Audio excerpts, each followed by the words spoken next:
안녕하세요. DJ 현희입니다. 오늘의 사연 시작해 보겠습니다. 인생 정말 쉽지 않은 단어 같습니다. 사람의 인생이라는 건 신도 그 앞길을 모른다고 하던데 그 말이 정말 딱 맞더라고요. 원래 제가 사모님 소리를 듣고 살던 사람이었거든요. 그런데 세상에 상황이 이렇게 될 줄 어떤 누가 알았겠습니까? 정말 힘든 그 시기만큼은 누가 날 얼만큼 미워하길래 이토록 힘들게 만드나 싶어서 없는 사람까지 만들어서 원망했을 정도라니까요. 그때만큼은 정말 누가 무슨 말을 하더라도 내가 왜 이렇게 살아야 하지? 하는 생각 때문에 몹쓸 생각도 했을 정도로 힘든 시기가 있었죠. 아무튼 제가 무슨 일을 당했기에 이런 소리를 하는지 궁금하시죠? 저는 이런 말 하면 재수가 없다 하실지 모르겠지만 소위 우아하게 집에서 차나 마시며 살던 사람이었습니다. 선을 보고 결혼한 남편은 시부모님이 하시던 사업을 물려받아 승승장구하던 사람이었죠. 저는 남편 잘 본 덕을 톡톡히 본 사람 중 하나였고요. 쉽게 말해 청자님들이 TV에서 보던 부잣집 사모님이 사는 삶의 일부가 제가 살던 삶이 아니었을까 싶네요. 드라마와 같이 정말 호화스러운 생활은 아닐지라도 평범한 사람이라면 넘치는 생활을 하고 있던 건 사실이니까요. 전 이런 생활이 평생 갈 줄 알았습니다. 남편이 벌어오는 돈은 제가 생각하기에도 한순간 망한다 하더라도 다시 일어서면 된다 싶을 정도로 많았으니까요. 하지만 제 생각은 너무 짧았던 거예요. 저희가 이렇게 될 줄은 아무도 몰랐거든요. 남편의 사업은 80, 90년대까지만 해도 아주 잘 나가는 사업임에는 분명했어요. 그렇지만 시대에 따라 변하는 흐름에 몸을 실어 나르기엔 빠르게 적응하지 못했죠. 그러니 어떻겠어요? 말 그대로 한순간에 망하게 될 줄은 정말 꿈에도 몰랐죠. 뭐 사실 그렇게 한 번에 억소리 나도록 망하지는 않았어요. 남편 사업은 시간이 지나면서 점점 쇠퇴의 길을 걷게 된 사업이었거든요. 일명 컴퓨터나 제3의 시대라고 한다죠. 정보의 시대가 온 순간부터 어쩌면 정해진 일일지도 모릅니다. 남편이 만약 선택을 잘했더라면 망하지 않았을지도 몰라요. 한 기업의 오너로서 신중하게 선택을 했지만 하필이면 그 한순간 잘못된 선택을 하게 되면서 쫄딱 망하게 되었으니까요. 뭐 그렇다고 남편을 탓하거나 그러진 않습니다. 그런 결정을 내린 남편의 옆에는 저도 있었으니까요. 제가 남편이 하는 일을 미리 함께 알고 공부했더라면 조금은 다른 결정을 하는데 도움을 줄 수 있었겠죠.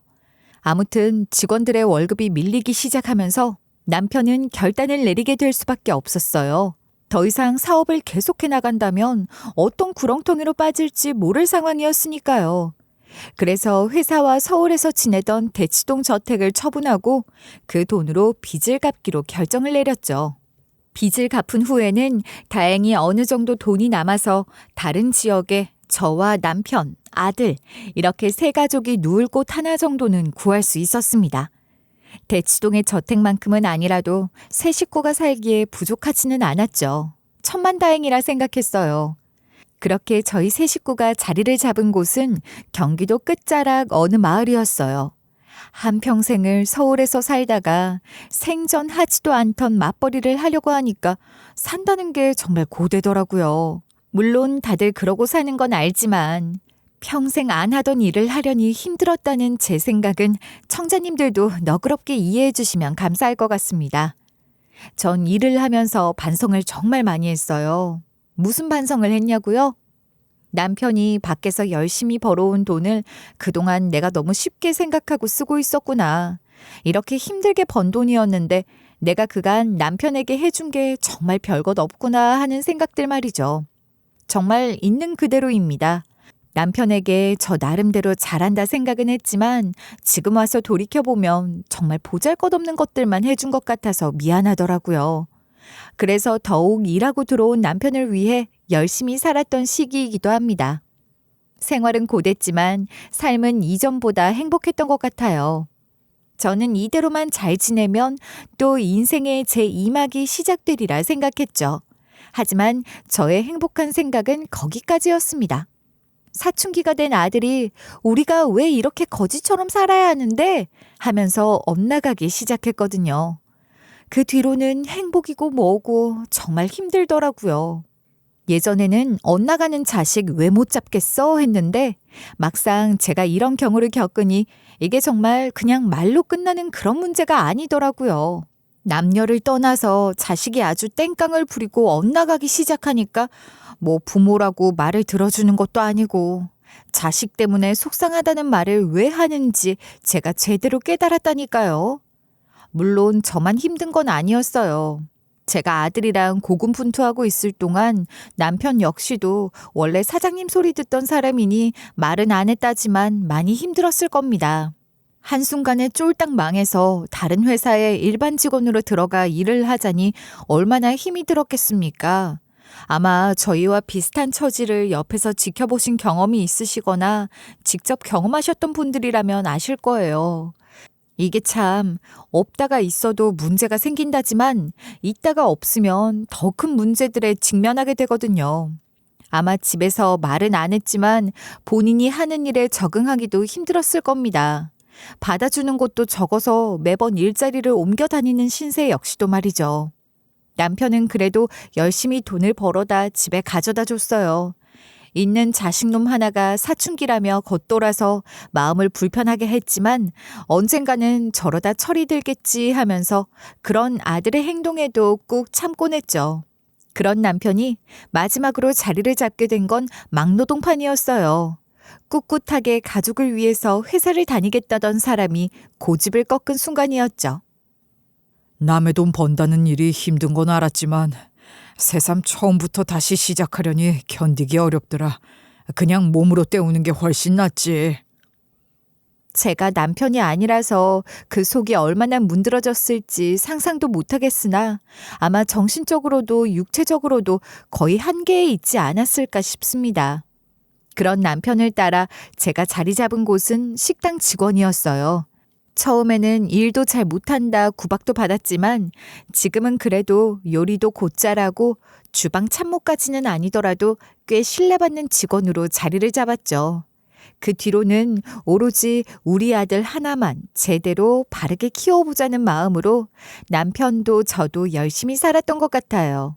그런데 아들이라는 녀석이 저렇게 엇나가서 부모님 말에는 대꾸도 안 하고 속을 썩이니 집안 상황은 점점 힘들어져만 간 거죠. 그렇게 한 15년쯤 시간이 지났을 무렵이었어요. 저희에게 그토록 원하던 제2의 인생이 막을 올리는 사건이 생기게 됐죠. 바로 저희가 살던 집값이 엄청나게 올라서 떼돈까지는 아니더라도 제법 큰 돈을 손에 쥘 수 있었거든요. 남편과 저는 서로 부둥켜 안고 좋아했죠. 하늘이 역시나 우리의 노력을 알아준다 하고 말이에요. 그 사이에 저희 아들 녀석은 어떻게 됐냐고요? 말도 마십시오. 아들이란 녀석 보면서 끝까지 버티고 살았던 저와 남편인데 그 당사자인 아들은 이 집구석 지긋지긋해 하면서 집을 나가버렸어요. 다행이라면 성인 딱지는 떼고 나갔다는 점이었어요. 아직 성인도 안 된 자식이 집을 나간다 하면 걱정에 하루도 제대로 밤을 못 넘겼겠지만 이제 일도 구할 수 있는 성인이니 알아서 하겠지 싶었거든요. 그러나 그런 제 생각과는 달리 아들이란 놈은 끝까지 속을 썩였습니다. 왜냐하면 나가서 얼마 안 있어서 전화가 왔거든요. 엄마, 나 생활비 좀 보내주라. 나 지금 밥도 한 끼 제대로 못 먹고 있다고. 이게 왼수인지 자식인지 정말 이놈의 자식이라고 하나 있는 게 제 발로 나가놓고는 이런 전화가 오니 제 속이 정말 이만저만이 아니었습니다. 그래도 저와 남편은 아들이 이렇게 집을 나가고 속을 썩이더라도 찾아온 행운에 괜찮다 하면서 서로를 다독이며 지냈거든요. 그런데 행복은 불행과 함께 찾아온다 했던가요? 남편과 함께 원래 살던 집을 팔고 더 좋은 집으로 이사를 했는데 얼마 안 있어서 집 나갔던 아들이 어떤 아가씨 손을 잡고 집에 들어와 벼락 같은 말을 하는 겁니다. 정말 뒷목만 안 잡았지 저와 남편은 입이 떡 벌어져서 다물지도 못했어요. 나 이 여자랑 결혼할 거야. 우리 집도 이제 괜찮아진 것 같으니까 엄마랑 아빠가 나 좀 도와주라. 순간 아들의 말에 어처구니가 없었죠. 그래도 아들이 데려온 아가씨니 일단 어떤 사람인지 알아나 보자 하고 아가씨가 하는 이야기를 듣는데 세상에 부모도 없는 고아 아가씨였던 겁니다. 뭐? 아무리 그래도 이렇게 갑자기 찾아와서 그런 말을 하면 우리가 좋다고 받아줄 것 같니? 안 된다. 절대 안 돼. 제가 결사반대를 했죠. 물론 며느리 될 아이가 고아였기 때문만은 아니었어요. 조그만 대화를 나눠봤는데 며느리 될 아이가 영 제 맘에 차지 않더라고요. 상황을 다 떠나서 어른에게 말하는 태도나 생각 자체가 그래서 제가 안 된다고 아들을 막아선 겁니다. 그랬더니 아들이 하는 말이 가관이었습니다. 엄마가 반대해봤자 소용없어. 우리 이미 애까지 가졌거든. 그렇지 여보? 속도 위반이었죠. 순간 하늘이 팽 하고 돌던 기분이었어요. 하지만 어쩌겠습니까? 애까지 있다는데. 그러나 문제가 있었죠. 더 나은 집으로 이사는 했다지만 아들의 결혼식은 물론이고 집을 구해줄 형편 역시 아니었으니까요. 그런데 아들은 막무가내였어요. 설마 엄마, 아빠 손주까지 생기는데 우리 보고 알아서 나가 살으라는 건 아니지? 요즘 애한테 들어가는 돈이 얼만데 우리끼리 살다가 손주까지 잘못되면 어쩌려고. 자기들이 사고는 쳐놓고 저희한테 책임지라는 식이었죠. 엇나가기 시작해서 어느 정도는 손을 놨다 생각한 자식이었지만 이렇게 대놓고 손주를 들먹이며 협박 아닌 협박까지. 저는 마음 같아선 안 된다 반대하며 막아서고 싶었지만 아들의 말도 일리는 있다 생각했습니다. 그래서 남편과 상의한 끝에 저는 결국 애들을 저희 집으로 들이게 됐죠. 한숨이 나오는 상황이긴 했지만 어떻게든 잘 가르치고 지내면 되겠지 싶었어요. 그런데 그런 제 다짐과는 다르게 며느리는 참 대단한 사람이었습니다. 얼마나 대단했냐고요? 제 속을 썩여도 단단히 썩였거든요. 간단하게 예를 들 만한 일을 말하자면 며느리는 자기의 입장을 교묘하게 이용할 줄 아는 아이였어요. 고아라는 자신의 처지와 임산부라는 상황을 말이죠. 얘 잠깐 이거 좀 도와줄래? 내가 지금 손이 없어서 와서 여기 점만 조금 뒤집어 주렴. 며느리가 들어오고 얼마 안 돼서 명절 준비를 하게 됐던 날이었어요. 임산부인 며느리에게 시키기는 좀 그래서 혼자서 명절 준비를 하려고 했죠. 그런데 명절 준비라는 게 손이 하나둘 가는 게 아니잖아요. 그래서 어쩔 수 없이 며느리한테 잠시만 점만 좀 뒤집어 달라 부탁을 했죠. 그런데 제 말에 며느리란 애가 대뜸 이러는 겁니다. 제가 부모님이 안 계셔서 배운 게 없어요. 그래서 이런 건 잘 못해요, 어머님.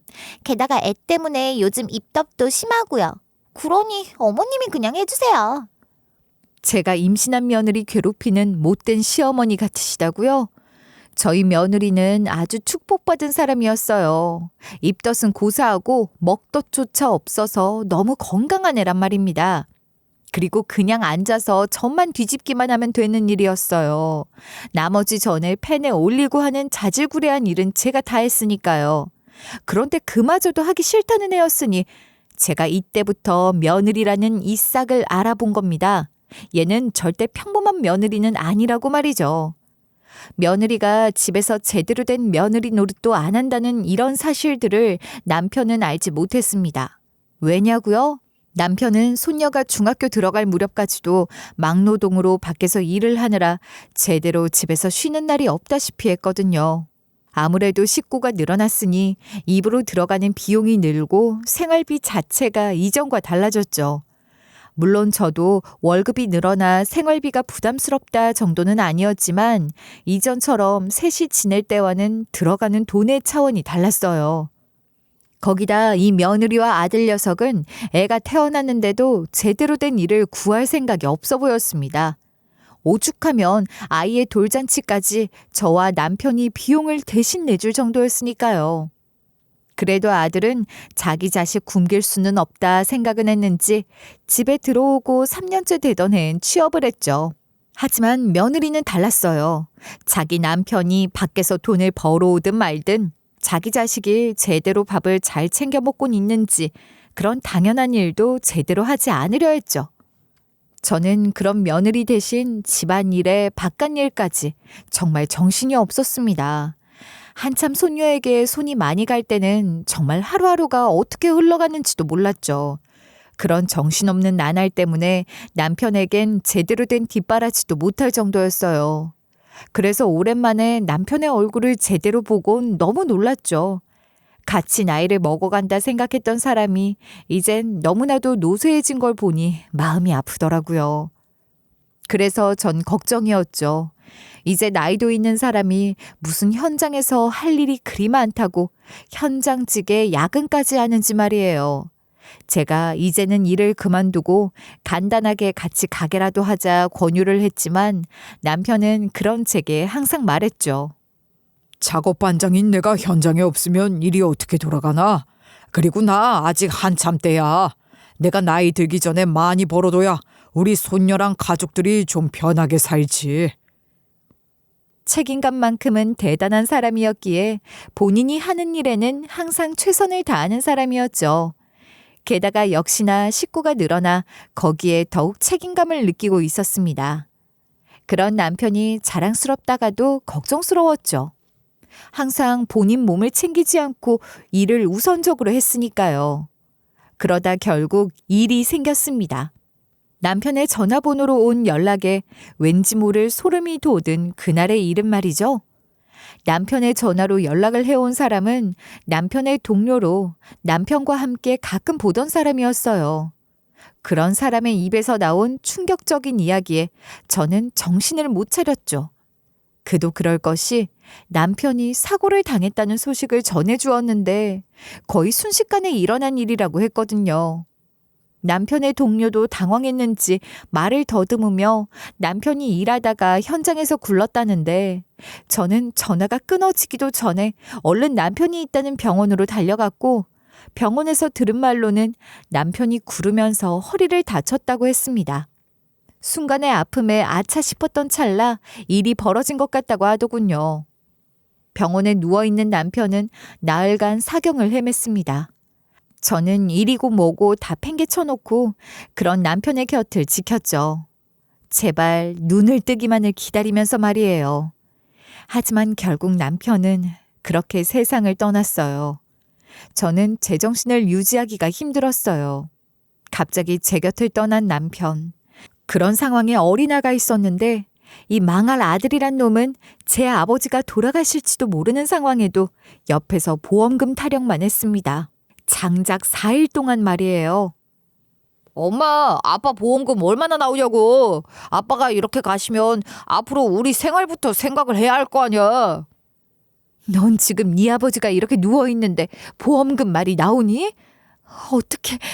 어떻게 자식이란 놈이 그런 말을 꺼낼 수가 있어? 아니, 산 사람은 일단 살아야 할 거 아니야. 그래서 엄마, 아빠 보험금은 일단 아빠 보험금이 얼마 나오는지 알아야 어떻게든 계획을 세우고 살지. 내가 너랑 말을 말지 말을 마라. 보험금 아마도 7억 정도 될 거다. 현장에서 일하는 사람이니 저 사람이 보험은 잘 챙겨야 한다 그래서 7억 정도 나올 거야. 제가 무심한 아들의 태도에 한참 보험금으로 실랑이를 벌이고 있을 동안 마실 것을 가지고 오겠다는 며느리가 들어오더니 액수를 듣고 깜짝 놀라더군요. 들고 있던 음료수 캔을 떨어뜨릴 정도로 말이죠. 뭐라고요? 어머님 다시 말해주세요. 아버님 보험금이 7억이나 나온다고요? 세상에! 아들과 며느리가 옆에서 돈 보험금 이야기로 남편이 가는 그 순간까지도 돈 이야기를 빼놓지 않아서 화병이 날 지경이었죠. 속으로는 이 두 연놈을 여기서 쫓아내고 싶었지만 혹시나 모를 상황에 임종을 지키지 못했다는 아들의 후회 섞인 말을 들을까 싶어서 속으로 꾹 참고 있었습니다. 하지만 끝내 저는 화를 참지 못했어요. 오죽했으면 제가 남편 가는 길에 들을까 싶어 제발 좀 그만해라 하고 소리쳤을 정도였으니까요. 그런 제 모습에도 아들이고 며느리고 제가 그러거나 말았거나 아주 웃으면서 우리 7억 가지고 뭐 해야 하지? 하면서 떠들고 난리법석이었어요. 이 둘에게 그만하라는 말을 하기도 힘들더군요. 그래서 그런 둘을 포기했는데 그런 저의 모습에 선뜻 나선 사람은 뜻밖의 어린 소녀였습니다. 아빠랑 엄마 제정신이야? 할아버지 돌아가실 것 같은 상황에 그딴 소리밖에 못하냐고. 아빠가 그러고도 할아버지 자식이야? 엄만 할아버지가 우리한테 얼마나 잘해줬는데 그깟 돈 때문에 지금 할아버지 옆에서 보험금 타령을 해? 그래도 어린 제 자식이 하는 말에 정신을 차렸는지 그제야 조용해지더군요. 아마도 어린 자식 앞에서 부끄러운 줄은 아는 모양이었습니다. 하지만 손녀의 말에도 무색하게 남편은 그렇게 가버렸고 저는 남편의 장례식이 끝나고 인생이 참 허망하다는 생각을 하게 됐죠. 이렇게 갈 거였으면 차라리 인생을 좀 더 즐기고 가지 싶었거든요. 매일같이 일만 하다 떠난 제 남편. 그런 남편이 전 매일같이 그리웠습니다. 아무튼 그래서 남편의 장례식이 끝나 남편이 떠난 뒷자리를 정리하려고 하나 둘 일을 처리해 나갔는데 보험금을 처리하려던 순간 저는 너무 당황했습니다. 왜냐고요? 보험금의 수익자가 저한테서 아들로 바뀌어 있었거든요. 전 당장에 보험사에 전화를 해서 이게 어떻게 된 일이냐 물었죠. 문의하신 부분 확인해 보니 남편분이 사고 당하자마자 수익자가 바로 변경된 사안으로 확인됩니다. 변경한 내용을 보니 보험 담당자님께서 다 확인하셨다고 하는데요. 무슨 말이에요? 얼마 전까지 남편 장례식 치른다 정신이 없었는데 제가 무슨 전화를 해요? 제가 보험 계약자에 보험비까지 다 냈는데 그렇게 함부로 바꿔도 되는 겁니까? 저는 어이가 없었어요. 그간 남편의 보험금은 모두 제가 낸 데다 혼수 상태였던 남편이 뭐 보험사에 전화를 해서 직접 바꿨을 리도 없고 하물며 보험 가입자이자 납부자, 원래 수익자인 제 동의 역시도 받지도 않고 이렇게 수익자를 바꿀 수가 있나 싶어서 보험사에 따지고 물었지만 가족관계라면 괜찮다고. 이게 말이나 되는 소리입니까? 보험사 직원이 수익자를 바꾼 지 얼마 안 됐으니 또 바꾸면 본사에서 이상하게 생각할지도 모른다. 그래서 답답한 마음에 당장 아들에게 찾아가서 따져 물었습니다. 이게 대체 어떻게 된 일이냐고. 그런데 아들과 며느리는 아주 뻔뻔하게 나오더라고요. 내가 아빠 아들인데 그거 바꿀 수도 있지 뭘 그렇게 화를 내. 솔직히 엄마는 돈 쓰고 벌 줄만 알았지 관리하는 법은 하나도 모르잖아. 그래서 내가 내 앞으로 보험금 나오게 바꿔놨지. 뭐? 네가 도대체 뭘 했다고 그 돈을 가져간단 말이야. 그리고 너희가 내 남편한테 해준 일이 뭐가 있다고 그 돈을 가져가. 세상에, 어머님 너무하신 거 아니에요? 솔직히 말해서 저희 결혼식 때도 뭐 해준 것도 없고 저희한테 뭐 대단한 거 해준 것도 없으면 이거라도 주셔야죠. 아들과 며느리는 자신들한테 저희가 해준 게 뭐가 있냐면서 아들은 옛날 저희가 망했을 때 이야기까지 꺼내면서 이러더군요. 그때 아빠 사업만 망하지 않았으면 지금 이렇게 살고 있겠어. 솔직히 내가 지금 이렇게 사는 것도 다 아빠 때문이잖아. 그런데 내가 아빠 보험금 받아서 잘 살겠다는데 그게 왜? 엄마는 자기 자식이 돈 좀 가져가겠다고 그게 그렇게 화낼 일이야? 이러니 제가 속이 뒤집어지죠. 저와 남편이 이 둘에게 지금껏 열심히 한다고 어떻게 살았는데 심지어 남편은 아들 며느리와 좀 더 나은 생활을 해보겠다. 그 나이에도 현장을 오가면서 일했던 건데 너무 기가 막히고 큰 배신감까지 들어 제대로 된 말이 입에서 나오지 않더라고요.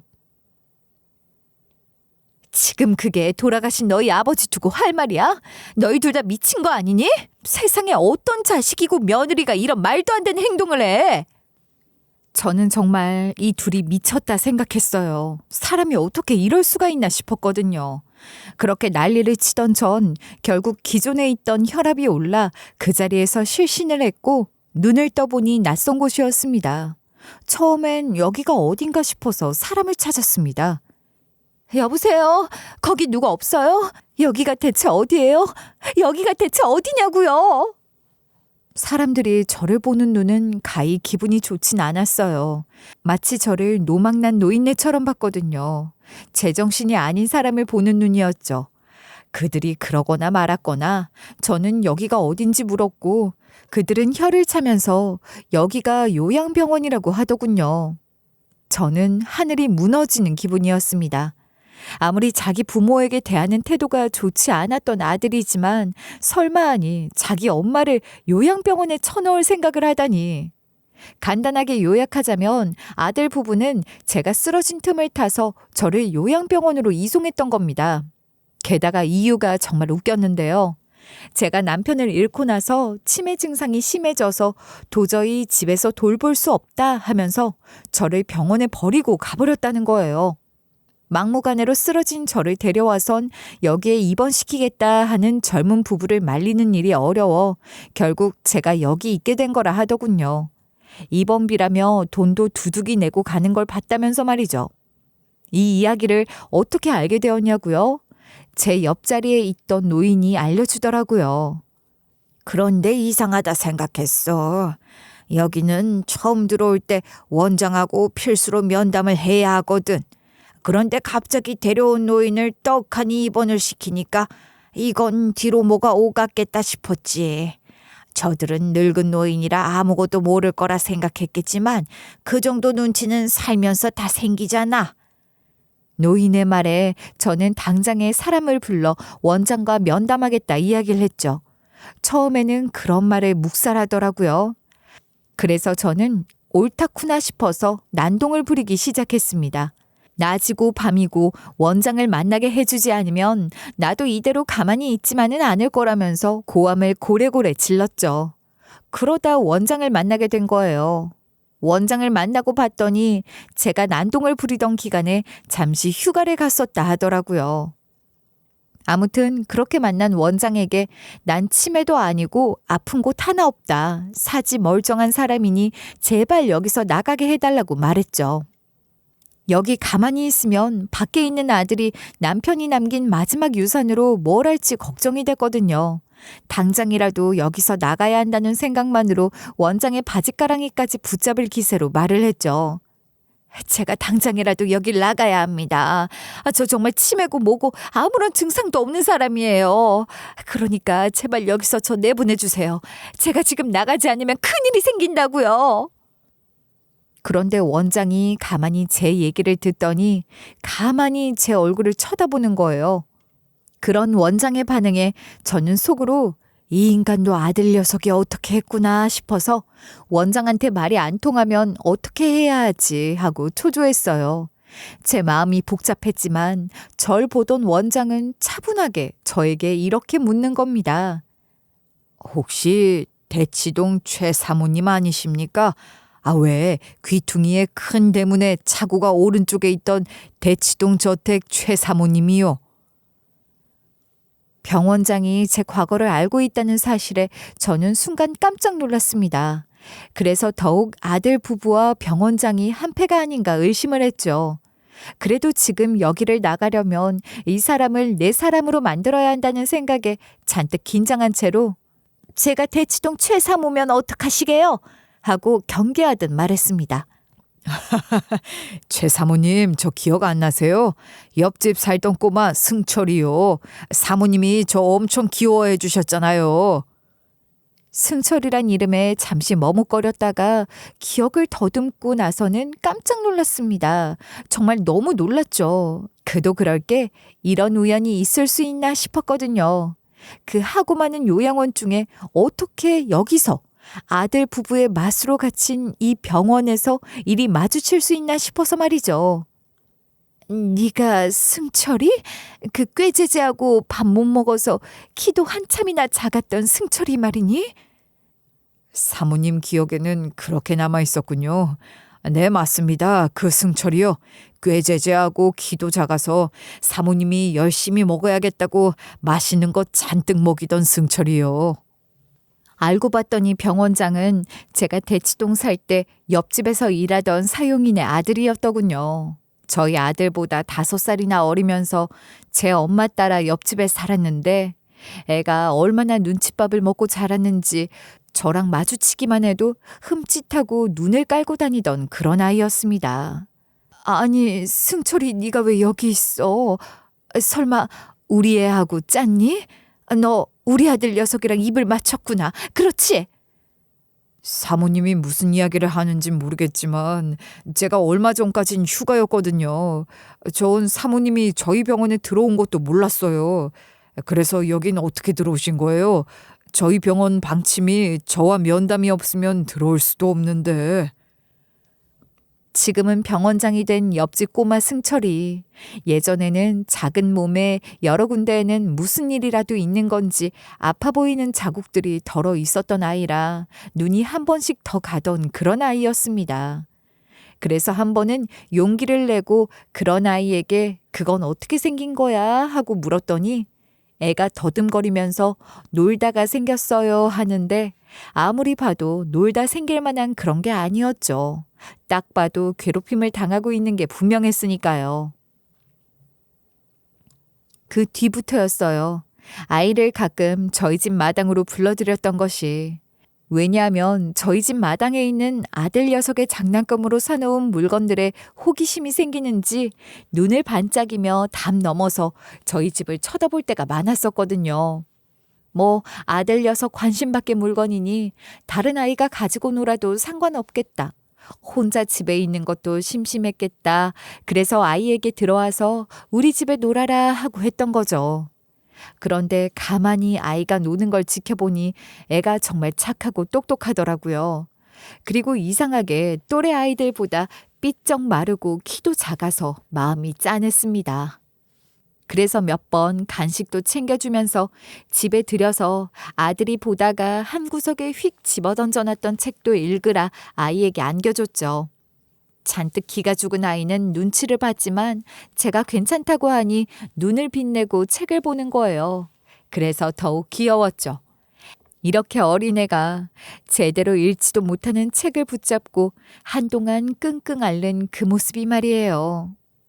정말 이거 제가 다 읽고 가지고 놀아도 되는 거예요? 이거 아주머니 아들이 가지고 놀던 거잖아요. 괜찮아, 괜찮아. 우리 애는 이거 관심도 없는 걸. 승철이 네가 읽지 않으면 결국 이 책은 다 버리게 될 거야. 하지만 저 이거 제대로 다 못 읽어요. 저한테는 아직 너무 어려운걸요? 뭐?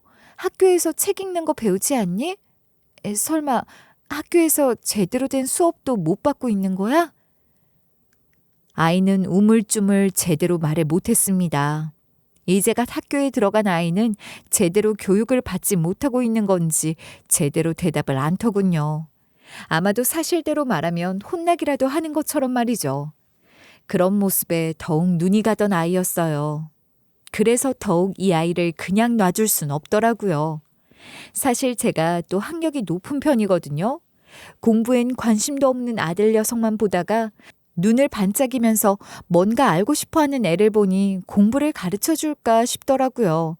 그래서 애를 불러서 공부도 봐주기 시작했죠. 그때가 참 재미있었어요. 집에서 늘 시간을 보내곤 하다가 아이 하나 제대로 키우는 것 같아서 뿌듯한 마음도 들었고요. 그러던 중 한 번은 학교 갔다 돌아온 아들이 낯선 애가 자기 집에 있으면서 저한테 친한 척하니까 보기 싫었는지 애한테 성질을 내더라고요. 제 옆집에 사는 거지 아냐? 당장 내쫓아 하면서요.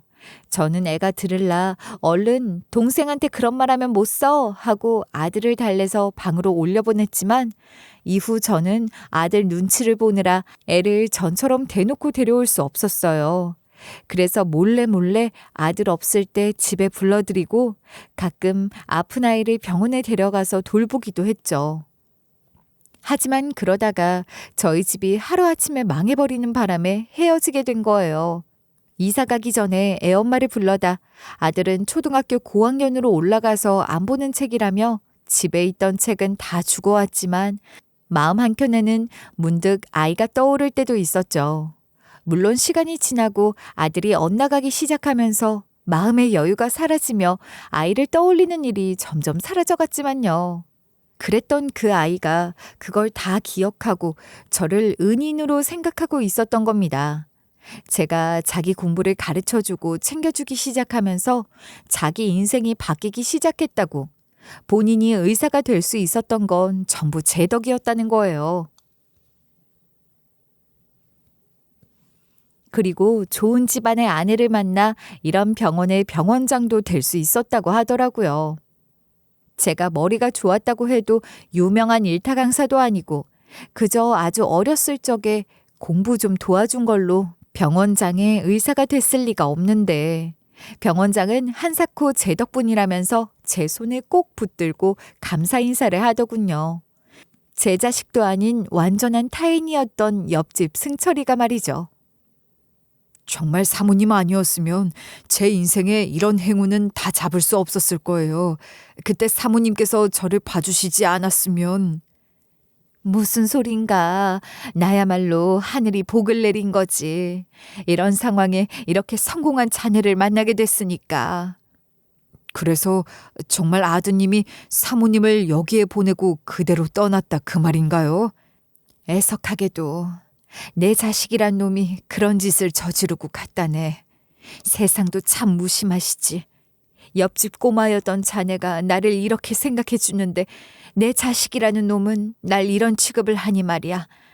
그래도 자네를 이렇게 만나게 됐으니 이것도 인연이라면 인연이라나? 사람들이 인연, 필연이라 말하는 것들이 저한테 일어나니 너무 신기하더군요. 이렇게 말로 설명할 수 없는 일이 현실에서 일어나니 필연이라는 말이 생겨났나 보다 생각을 했죠. 하지만 병원장이 된 옆집 꼬마 승철이는 제 말이 끝나기도 무섭게 단단히 화가 난 것 같았습니다. 아무렴 이게 정상적인 반응이겠죠. 멀쩡한 제 엄마를 요양병원에 던져두고 그깟 돈 때문에 천륜을 벌였으니 말이에요. 오히려 병원장 승철이가 제 아들을 용서 못한다고 단단히 화가 났죠. 아무튼 그래서 저를 이렇게 두고 떠난 아들 녀석은 어쩌고 있었냐고요? 아들은 욕심이 과해서 다행인지 모르겠지만 제가 이렇게 병원장과 이야기를 할 동안에도 제 아버지 보험금을 타지 못했더군요. 이 어리석은 것은 아버지 보험금을 조금이라도 더 타보겠다. 보험회사랑 실랑이를 벌이고 있더라고요. 세상에 어느 보험사가 돈 더 달라 하는데 예 알겠습니다 하고 돈을 더 주겠어요? 보험사는 말도 안 되는 소리 말라면서 아들이 요구한 보험금 청구에도 남편의 보험금을 아직 넘기지 않은 상태였던 겁니다. 이러한 상황을 전부 파악한 병원장은 제게 제안을 했어요. 이대로 가만히 있으면 제가 정말 위험한 상황이 될 수도 있다면서 말이죠. 지금 사모님 이대로 가만히 있으면 이런 말씀은 죄송하지만 아드님이 사모님에게 어떤 일을 저지를지 저도 잘 모르겠습니다. 상상하기도 싫고요. 사모님도 아시죠? 지금 있지도 않은 치매로 사모님을 여기 요양병원에 넣은 거라고요. 당신의 아드님이 말이에요. 병원장의 입으로 듣는 제 상황은 저 역시도 참담하다는 생각을 했습니다. 그리고 오히려 이렇게 타인의 입에서 내 상황을 전해 들으니 그간 망설이던 마음이 제대로 자리를 잡기 시작했죠. 그래서 병원장과 지금 당장 내가 어떻게 하면 좋은지에 대한 이야기를 했어요. 한참을 생각하던 병원장은 이런 이야기를 저에게 했죠. 이런 경우가 많진 않았지만 저도 전해 들은 게 있어요. 자기 부모 재산을 탐하던 자식이 이번 경우처럼 거짓말로 치매가 걸렸다 병원에 입원했을 때 있었던 일을 말이죠. 걸리지도 않은 치매 걸렸다고 허위 사실을 말한 제 아들 부부를 존속유기로 고발하자고 하더군요. 자신이 변호사 선임도 해서 도와주겠다고 말이죠. 또한 멋대로 보험금 수익자를 변경했으니 그건 역시도 소송을 걸 만한 일이라면서 분개했습니다. 알고 보니 아들 녀석이 보험 일을 하는 제 친구한테 거짓말까지 하면서 수익자를 변경해달라 부탁을 한 거였더라고요. 제가 변호사에게 알아보니 보험 계약자도 아닌데 수익자를 변경하는 건 있을 수 없는 일이라고 하더라고요. 사모님, 그래서 말인데 이것도 같이 소송을 진행해 보시죠. 제가 아들 녀석이 제 친구를 이용해서 수익자를 변경했다는 사실을 알게 된 건 정말 우연이었어요. 예전에 잠시 친해진 친구 중 하나가 보험을 하고 있는데 그 사무실에 젊은 보험사가 얼마 전에 대박 건수를 잡았다면서 자랑하고 다닌 적이 있다 하더라고요. 그래서 건너 소문을 들었는데 그게 수익자를 변경만 해주면 얼마 좀 떼어준다고 한다 그랬나 보더라고요. 그런데 하필이면 그때 수익자 이야기를 하면서 제 이름을 전해 들었다 합니다. 그걸 제가 소송한다는 이야기를 듣고 저한테 문자로 알려준 거고요. 아무래도 민감한 사안이라 본인은 이 일로 끼어들긴 힘들 것 같다며 그래도 증거는 줄 수 있다고 그때 당시 보험사 친구라는 사람이 떠벌리고 다녔던 이야기를 녹음해둔 파일을 전해주더군요. 그 덕에 소송 진행은 더욱 빠르게 진행될 수 있었습니다. 마치 하늘이 도운 것만 같았죠. 아마 몰라도 먼저 간 제 남편이 아들이 하는 짓거리에 잔뜩 화가 나서 일이 저에게 잘 흘러가게끔 도와주는 것만 같았어요. 저도 정말 어떻게 이렇게 일이 술술 잘 풀려갈 수 있는지 신기할 따름이었죠. 상황이 이렇게 아들에게 불리하게 돌아가니 아들은 어느 날 저를 찾아와서 말했습니다. 제가 있는 곳은 알려주지도 않았는데 어떻게 찾아왔더군요. 엄마, 내가 정말 엄마를 어떻게 해보려고 그랬겠어요? 전 그냥 엄마 마음 편하게 쉬라고 요양병원 보낸 거예요. 그게 그렇게 속상하셨으면 제가 이렇게 죄송하다고 사과할게요. 그러니까 아들 한 번만 살려주세요. 자식 범죄자 만들 생각은 아니죠. 부모 알기를 우습게 하는 자식 난 둔 적 없다. 어딜 감히 부모를 없던 병까지 만들어서 병원에 보내놓고 모른 척이야? 너 같은 놈이 자식이냐? 어머님, 저희가 다른 생각한 거 절대 아니에요. 제가 이렇게 엎드려서 빌 테니까 한 번만 봐주세요. 어머님 손녀 승희 범죄자 자식으로 키울 거 아니잖아요. 너희들이 지금 무슨 말을 나한테 하는 건지 알고나 하는 거냐? 어떻게 사람이 그렇게 생각 없이 살 수가 있어? 너희들이 한 짓은 범죄다. 벌을 받아야 하는 일이라고. 저희가 어떻게 어머님을 두고 범죄를 저지를 생각을 했다 그러세요? 그건 억측이세요. 맞아. 우리가 언제 엄마를 두고 그랬다고 그래. 이건 다 사실이 아니니까 엄마 속상하셨으면 마음 푸세요. 저희가 이렇게 잘못됐다고 용서라도 빌게요. 승희 생각도 하셔야죠. 아들 부부는 엎드려서 고개를 바닥에 박고 잘못했다 비는데 그러면서도 손녀까지 끄집어내서 반성하는 기미가 보이지 않길래 저는 딱 잘라 말했습니다. 너희가 하는 모습을 보니 반성이라고 눈꼽만큼도 없구나. 그렇게 당당하면 법정에서 한번 보면 되겠지. 승희 핑계댈 생각 마라. 너희들이 잘못한 일에 왜 자꾸 승희를 끌어들여? 제 말에 그제서야 자리를 뜨는 절 어떻게든 붙잡으려고 죄송해요. 제가 잘못했어요. 용서를 비는 아들과 며느리. 제 말에 그제서야 자리를 뜨는 절 어떻게든 붙잡으려고 죄송해요. 제가 잘못했어요. 용서를 비는 아들과 며느리. 병원장의 조언에 따라 힘 좀 쓴다는 친구와 같이 가지 않았으면 또 어떻게 됐을지. 정말 제 자식이고 며느리지만 절대 봐주지 않겠다 마음을 먹었습니다. 그리고 과거에 내가 왜 이런 자식을 두고도 그렇게 열심히 살았나 싶은 후회까지 생길 정도였죠. 그렇게 소송이 시작됐고 저희는 꽤나 긴 시간 동안 공방전을 펼쳤어요. 재판이라는 게 엎치락 뒤치락 한다는 거라지만 저희는 거의 일방적이었죠. 바로 아들 부부의 패소로 말이에요. 아들 부부는 제 목숨에 대한 대단한 영향을 미치거나 하진 않아서 벌금 1,500만 원을 내는 것으로 끝났지만 이때 아들 부부의 죄를 입증하는데 뜻밖에도 손녀의 도움을 받을 수 있었습니다. 손녀는 법정에서 아들 부부가 저 몰래 보험사 아저씨라는 사람들과 제 부모가 나눈 이야기를 다 기억하고 있었고 그걸 증거로 써달라 나선 거죠. 저희가 미리 확보한 증거가 있었다 하지만 정황상의 증거였고 확실하지는 않아서 아들 부부가 빠져나갈 틈도 분명히 있긴 했거든요. 그런데 저를 위해서 손녀가 법정에 이렇게 나서주다니. 아무래도 아이한테 관심도 없던 아들 부부 대신 제 손으로 거의 키운 아이다 보니 저한테 자기 부모가 그랬다는 죄의식 때문에 나서준 것 같다는 생각이 들더군요. 그리고 보험금 관련해서는 수익자를 바꿔준 그 아들 친구라는 사람이 회사에서 잘리게 되었다 들었어요. 친구가 말하길 회사에서 소송을 걸 예정이라고 하더군요. 아무래도 쉽게 넘어가긴 어렵겠죠. 무려 7억이라는 거금이 걸린 건수였습니다. 간단히 넘어가는 회사는 그 어디에도 없겠죠. 아무튼 그 뒤엔 정상적으로 다시 제가 보험금을 받을 수 있도록 회사에서 수익자를 수정해 주었어요.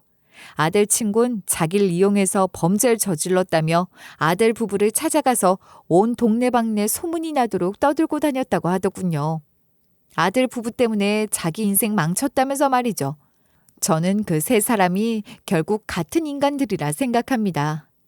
어쨌든 자신의 득을 위해 다른 사람의 인생을 함부로 하려고 했던 대가를 받는 거니 말이에요. 그 뒤로 저는 아들 부부는 팽하고 손녀와 함께 지내고 있습니다. 왜냐하면 손녀가 자기 부모보다 저와 함께 살기를 원했거든요. 처음에는 그런 손녀 걱정에 정말 괜찮겠냐 물었지만 손녀는 아들 부부 앞에서도 당당하게 아빠, 엄마 같은 사람은 필요 없어. 난 할머니랑 살 거야 하고 소리를 쳤던 당찬 아이였죠.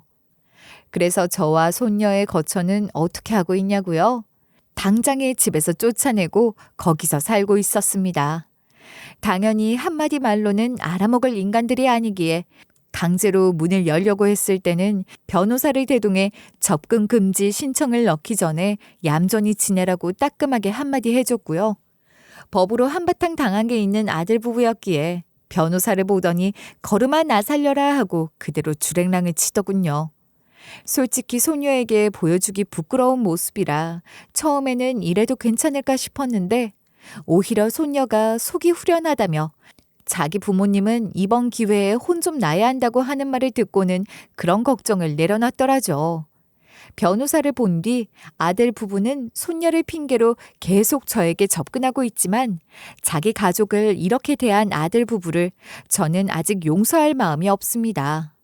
동네에서 얼굴 들고 살기 어렵고 이번 일이 알려지며 회사에서 잘렸다는 아들이 어떻게 밥 먹고 사냐며 하소연을 해도 듣는 척도 하지 않았죠. 그래도 잊을만 하면 찾아오는 아들 부부였기에 손녀의 조언에 따라 결국 이사를 결정했습니다. 손녀는 아무리 자기 부모라도 저를 돌봐주고 아껴준 저한테 한 짓을 생각하면 아들 부부를 자기도 부모로 생각하고 싶지 않다 하더군요. 이런 모습을 보니 마음이 조금 착잡하기는 했습니다.